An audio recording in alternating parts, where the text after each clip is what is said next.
मान्य होगा। अगली बात दोस्तों, यदि किसी साधारण विधेयक पर संसद के दोनों सदनों में मतभेद होने पर राष्ट्रपति दोनों सदनों की संयुक्त बैठक बुलाता है। दोनों सदनों की क्या बुलाता है? संयुक्त बैठक बुलाता है। तो अगर हम देखें इंडिविजुअली भी अगर हम बात करें तो जो विधायी शक्ति है वो लोकसभा और राज्यसभा दोनों को बराबर रूप से प्राप्त है। इसके तहत दोनों मिलकर कानूनों का क्या करते हैं? निर्माण करते हैं। एक बार फिर से बता रहा हूं दोस्तों, हमने संसद की शक्तियों की बात करी। इसमें पहली शक्ति हमने देखी विधायी शक्ति। विधायी शक्ति के अंदर हमने देखा कि संसद के दोनों सदन संघ सूची और समवर्ती सूची के विषयों पर क्या कर सकते हैं? कानून का निर्माण कर सकते हैं। और यदि समवर्ती सूची के किसी विषय पर संसद और विधानमंडल द्वारा बनाए गए कानून में क्या हो जाए? अगर मतभेद हो जाए तो संसद द्वारा बनाया गया कानून क्या होता है? मान्य होता है। अगली बात है दोस्तों, यदि किसी साधारण विधेयक पर संसद के दोनों सदनों में मतभेद हो जाए तो फिर क्या होता है? तो राष्ट्रपति दोनों सदनों की संयुक्त बैठक बुलाता है। इसके बाद दोस्तों हम दूसरी शक्ति देखते हैं इसकी। पहली शक्ति हमने संसद की देखी है, कौन सी? विधायी शक्ति। इसके बाद हम दूसरी शक्ति की बात करने जा रहे हैं, कार्यपालिका पर नियंत्रण की शक्ति। दूसरी शक्ति है कार्यपालिका पर नियंत्रण की शक्ति।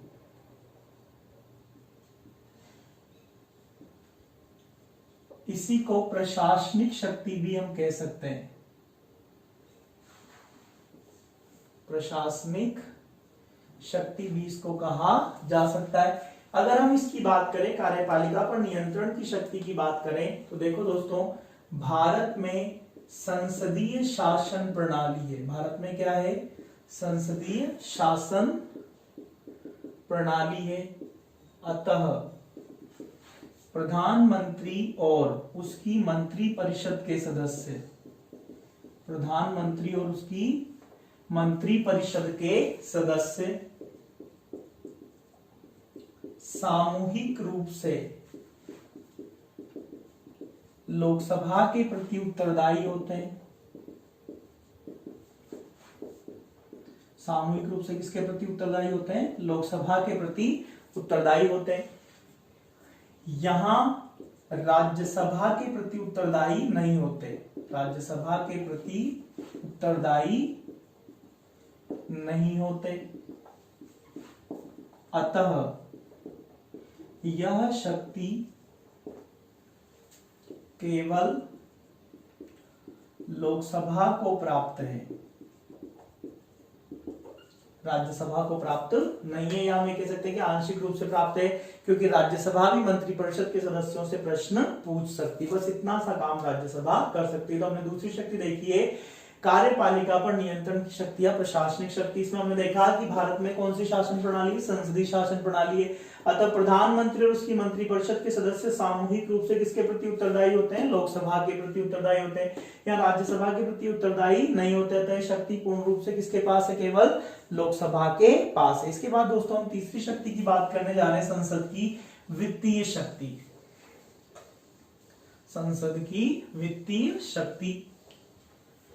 वित्तीय शक्ति की यदि हम बात करें दोस्तों, तो आप देखेंगे कि संसद के दोनों सदन मिलकर कानूनों का निर्माण करते हैं। संसद के दोनों सदन मिलकर भारत का बजट पारित करते हैं। संसद के दोनों सदन मिलकर भारत का क्या करते हैं? बजट पारित करते हैं। अगली बात दोस्तों, बजट शब्द का अर्थ है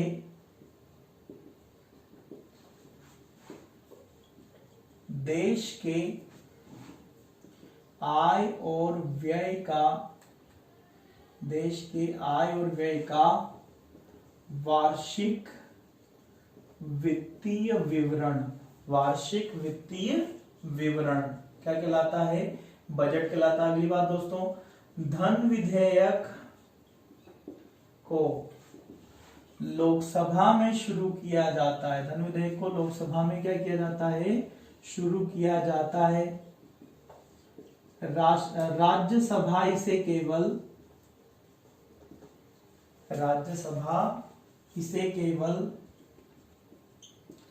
14 दिनों तक रोक सकती है। धन विधेयक को राज्यसभा केवल कितने दिनों तक रोक सकती है? 14 दिनों तक रोक सकती है। तो इस तरह से अगर हम देखें दोस्तों वित्तीय शक्ति की, तो वित्तीय शक्ति के अंदर संसद के दोनों सदन मिलकर भारत का क्या करते हैं? बजट पारित करते हैं। बजट शब्द का अर्थ क्या होता है? देश के आय और व्यय का वार्षिक वित्तीय विवरण। धन विधेयक को लोकसभा में शुरू किया जाता है, राज्यसभा इसे केवल कितने दिनों तक रोक सकती है दोस्तों? 14 दिनों तक रोक सकती है। इसके बाद अगर हम आगे बात करें दोस्तों, तो इसकी शक्ति आती है चौथी, संविधान संशोधन की शक्ति।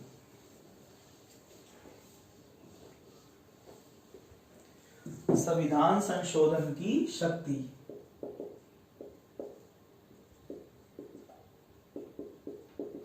संविधान संशोधन की शक्ति ये बताई गई है अनुच्छेद 368 में, 368 में। संविधान संशोधन की बात करें तो लोकसभा और राज्यसभा मिलकर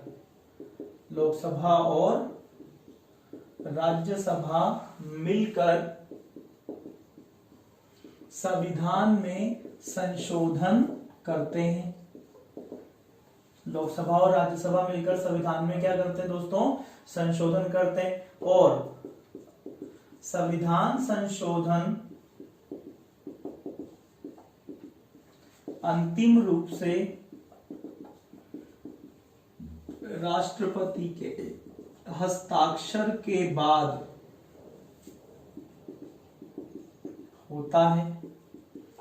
संविधान संशोधन जो है वो अंतिम रूप से राष्ट्रपति के हस्ताक्षर के बाद माना जाता है। ठीक है दोस्तों, तो हमने चौथी शक्ति देखी है, संविधान संशोधन की शक्ति बताई गई अनुच्छेद 368 में। इसमें कहा गया कि लोकसभा और राज्यसभा मिलकर संविधान में क्या करते हैं? संशोधन करते हैं।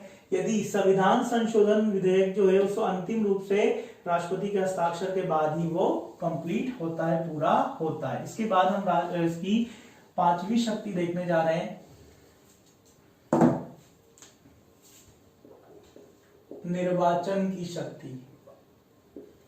निर्वाचन की शक्ति की बात करें तो अनुच्छेद 54 के तहत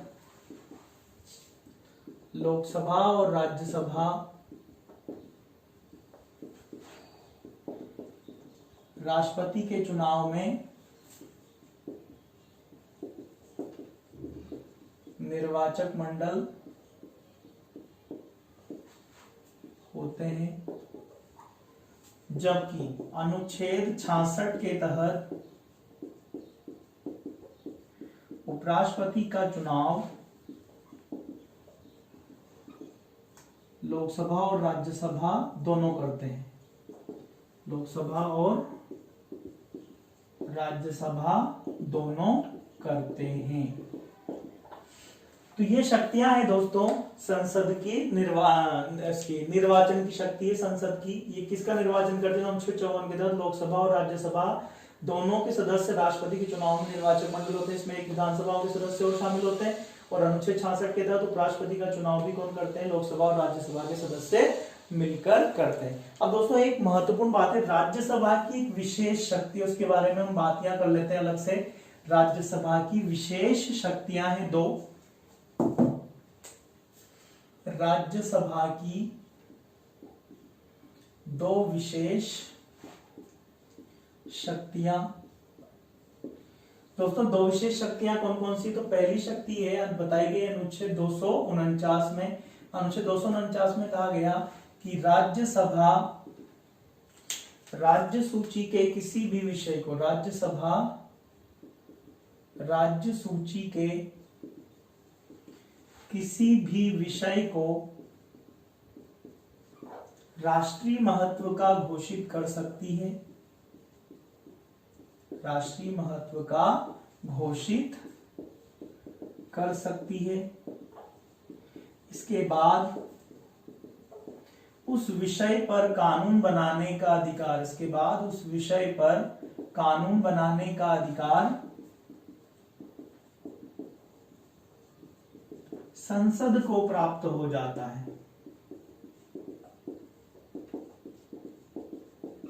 इसको थोड़ा सा ध्यान से समझना दोस्तों। आपको यह देखना है कि राज्यसभा ने किस सूची के विषय को, राज्य सूची के विषय को क्या घोषित किया, राष्ट्रीय महत्व का घोषित किया। सामान्यतः राज्य सूची के विषय पर कानून बनाने का अधिकार किसका होता है, राज्य विधानमंडल का। पर जैसे ही राज्यसभा ने राज्य सूची के विषय को राष्ट्रीय महत्व का घोषित कर दिया, इसके बाद उसको उस विषय पर कानून बनाने का अधिकार किसको प्राप्त हो जाता है, संसद को प्राप्त हो जाता है। ये विशेष शक्ति किसकी, राज्यसभा की। राज्यसभा की दूसरी विशेष शक्ति बताई गई है अनुच्छेद 312 में। अनुच्छेद 312 में बताया गया कि राज्यसभा नई अखिल भारतीय सेवा के निर्माण का अधिकार संसद को दे सकती है। राज्यसभा नई Akhil Bharatiya all India services के निर्माण का अधिकार किसको दे सकती है, संसद को। दोस्तों अखिल भारतीय सेवा किसे कहा जाता है, जो ऑल इंडिया सर्विस होती है। इसके अधिकारियों की नियुक्ति भर्ती का काम तो केंद्र सरकार करती है, परंतु इन्हें काम करने के लिए राज्य सरकार के अल्पकालिक नियंत्रण में भेज दिया जाता है, जैसे IAS अधिकारी, IPS अधिकारी, IFS अधिकारी। तो ये दो विशेष शक्तियां किसके पास होती है, राज्यसभा के पास होती है। यहाँ दोस्तों हमारी संघ की जो कार्यपालिका, संघ की जो व्यवस्थापिका थी वो हमने पूरी कर ली। अब हम अगली क्लास में संघ की कार्यपालिका की बात करेंगे, जिसमें राष्ट्रपति, उपराष्ट्रपति और प्रधानमंत्री की हम चर्चा करेंगे। ठीक दोस्तों, धन्यवाद।